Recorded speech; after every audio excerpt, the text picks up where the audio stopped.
So it's an adapter pattern.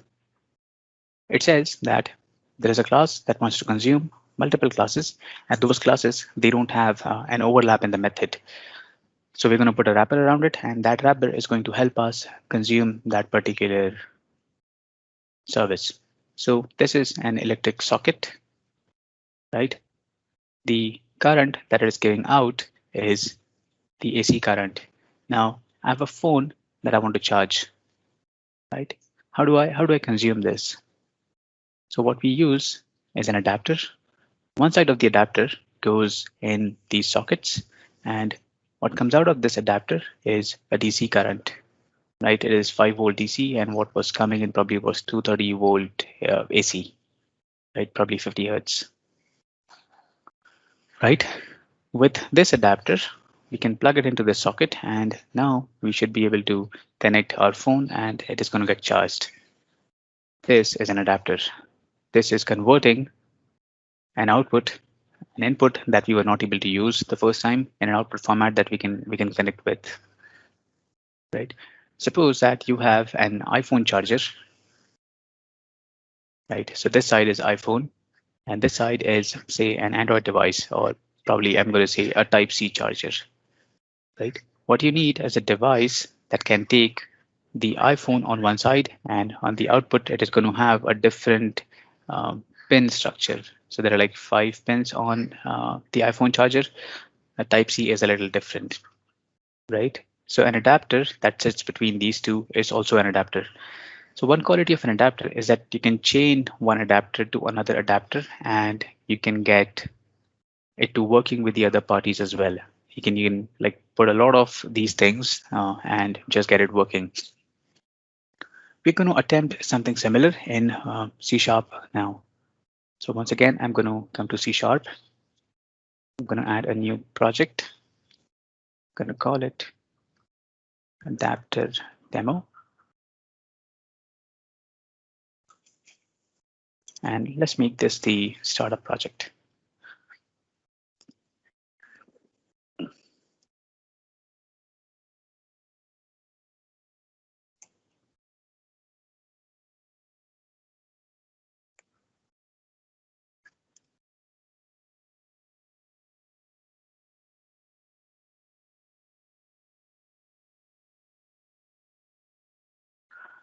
All right, now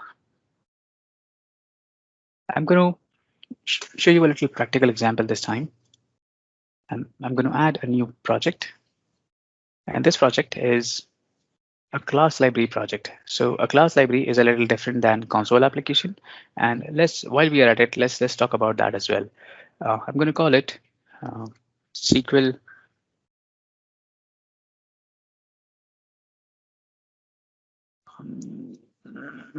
okay, call it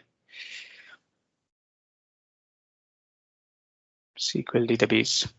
Right, I'm going to hit next. Right, I'm going to right click on this and go to properties.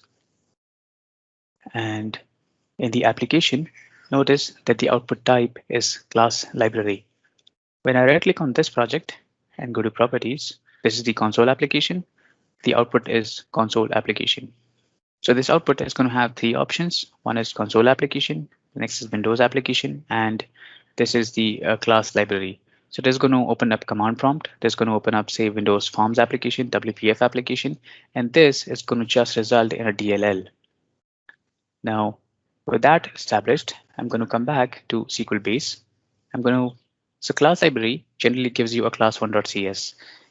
If I want to do some database interaction, I'm going to say MS. I'm going to say this is, say, a code for a university project. So I'm going to call it university database. And then renaming this class, also rename this file, rename the class as well. I'm going to add a couple of functions to this. I'm going to return an IEnumerable of string. I hope you remember this collection class from yesterday.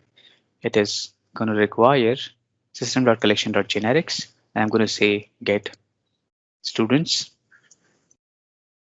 I'm going to return, say, some dummy list of students. So you cannot create a new enumerable like this. You will have to depend on a list over here, and I'm going to say list of string, and we have say 3 students. I'm going to say A, B, and C. All right. The same way we can have a couple of courses as well. And then courses, I'm just going to call it P, Q, and R.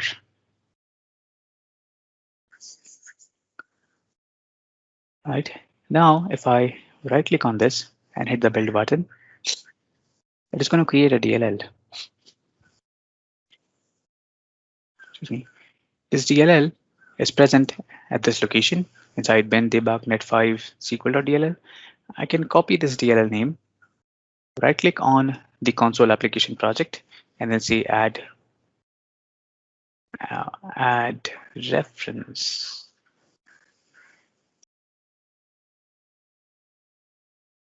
There was something called an add reference.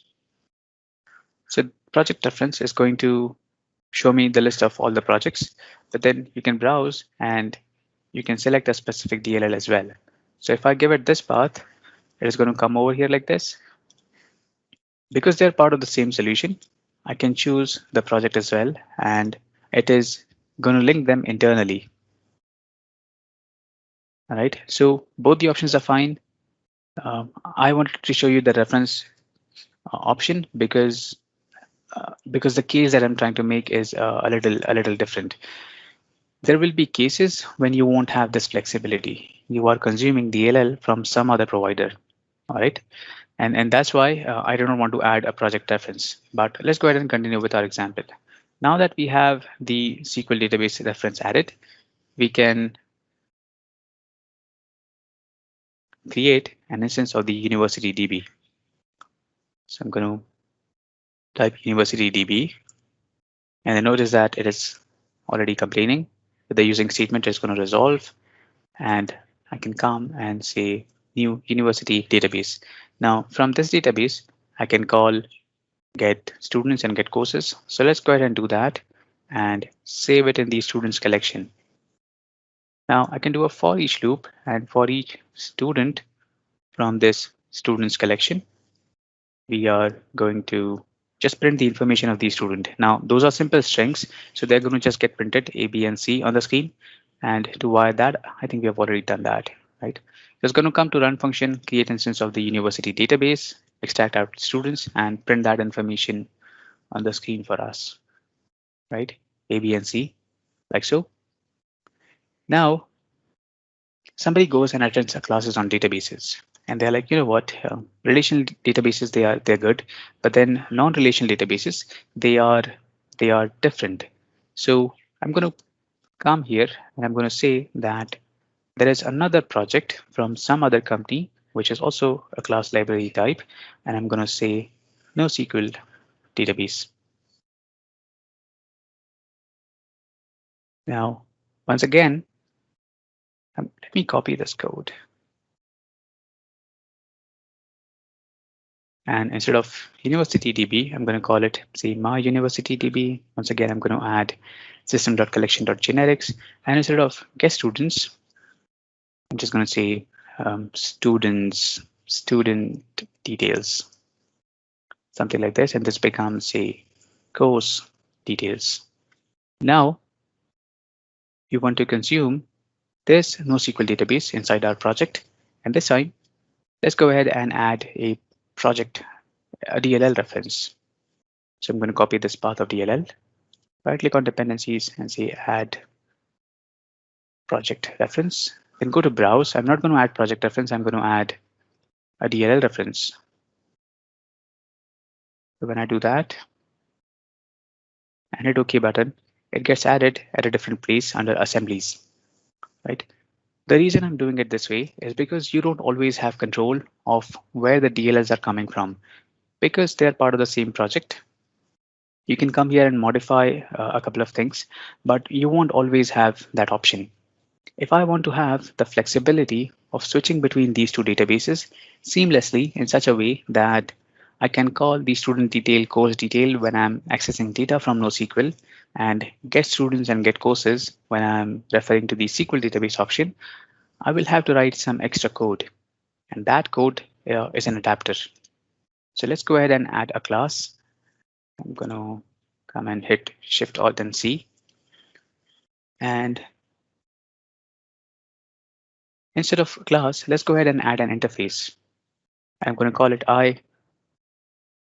iUniversity adapter, like so. I'm going to hit the OK button. And over here, I'm going to say enumerable of string. I'm going to call it, I'm just going to call students. Now, one thing that I did not show you yet is interfaces, they can have properties too. So it is perfectly valid for you to write get and set statement here like this. Right? There'll be examples where we're going to do that, but then for now, let's just continue with defining functions inside interfaces. So we're going to define an interface called students, and then we're going to define another interface method called courses. So I'm going to call it students and courses. Now we're going to add two adapter method. One is SQL adapter. I'm going to inherit this from iUniversity adapter. I'm going to control dot, and in this SQL adapter over here, we're going to create an object of University DB. Hit control dot, add the using statement, and then call it underscore DB. And to create the constructor, CTOR, double tab, and I'm going to instantiate this. Right, and in the courses, I'm just going to come and say underscore DB dot courses. I'm going to return this.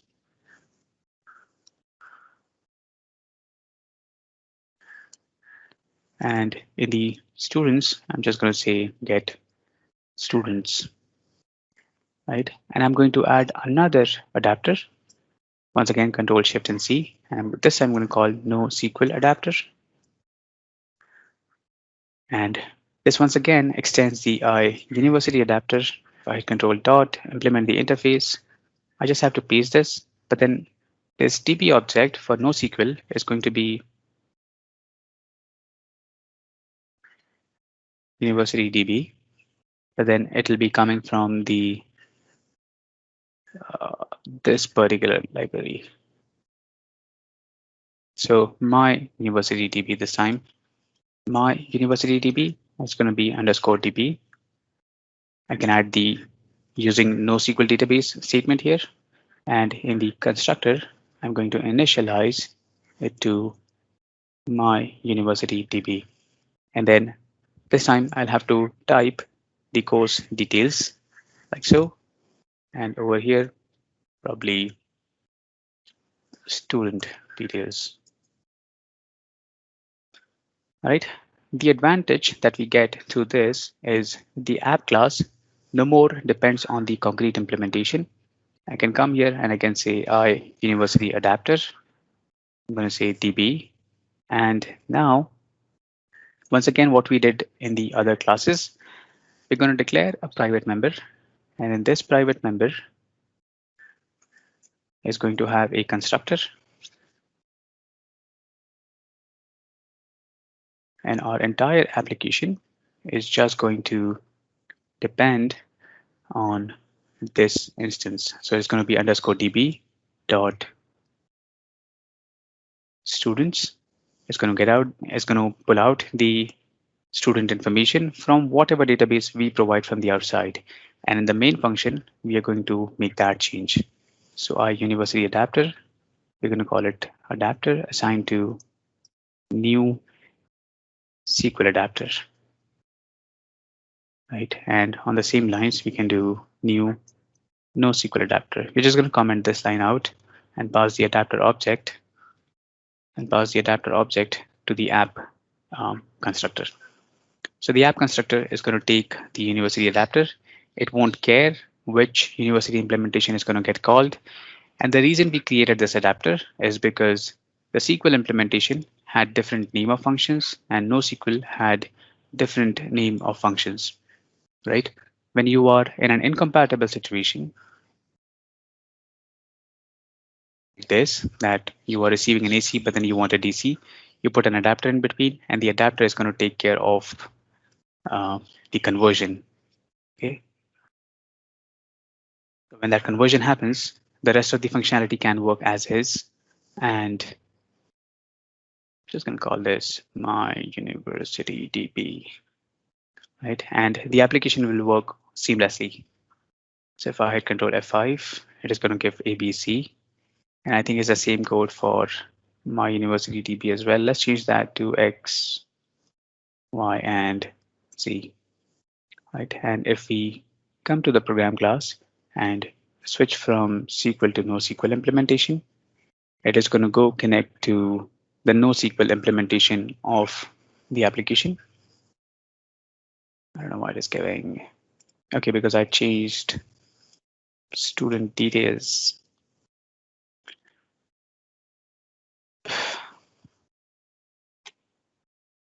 All right, and this time it is giving X, Y, and Z. Probably I had not compiled. So this X, Y, and Z, it is coming from the NoSQL implementation.